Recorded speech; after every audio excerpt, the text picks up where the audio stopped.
भाई हमारे power star Pawan Singh का इस साल में जो 3 से 4 होली सॉन्ग आया भाई एकदम ज़बरदस्त, एकदम भोजपुरी इंडस्ट्री में तांडव और तबाही तो मचा ही दिया। और आप लोग को बेसब्री से इंतजार होगा कि हमारे पावर स्टार पवन सिंह का चैता सॉन्ग कब आएगा। तो आप लोगों को बता दी कि भाई हमारे पावर स्टार पवन सिंह का चैता सॉन्ग आप लोग के बीच जल्द से जल्द आएगा। और आप लोगों को बता दें कि इसमें म्यूजिक डायरेक्टर होगा प्रियांशु सिंह, राइटर कौन होगा अभी तो कन्फर्म मुझे भी पता नहीं है। तो आप लोगों को बता दें भाई कि हमारे पावर स्टार पवन सिंह का चैता सॉन्ग को लेकर के बहुत ही ज़बरदस्त और ज़ोरों शोरों से हमारे पावर स्टार पवन सिंह का शूटिंग जारी है। और आप लोगों को बता दी कि हमारे पावर स्टार पवन सिंह का जितना भी पेंडिंग सॉन्ग था और आप लोग के बीच अब हमारे पावर स्टार पवन सिंह का होली तो बीत ही गया और हमारे पावर स्टार पवन सिंह का बारी बारी से आप लोग के बीच हमारे पावर स्टार पवन सिंह का ज़बरदस्त। और आप लोगों को बता दी कि जो कि सिल्फी राज के साथ जो हमारे पावर स्टार पवन सिंह का सॉन्ग आने वाला था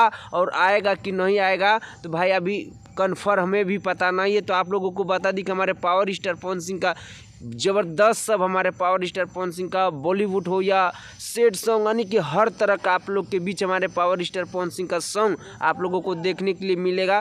तो भाई आप लोग का हम ज़्यादा टाइम नहीं लेंगे। अगर आप लोग हमारे पावर स्टार पवन सिंह का फ़ैन है तो इस वीडियो को ज़्यादा से ज़्यादा शेयर कर दीजिएगा। अगर आप लोग हमारे चैनल पर नए हैं तो चैनल को सब्सक्राइब करके जुड़ जाइएगा। और आप लोग का क्या राय है कमेंट सेक्शन में अपना राय जरूर दीजिएगा। मिलता है आप लोगों से नेक्स्ट वीडियो में। वंदे मातरम, हर हर महादेव।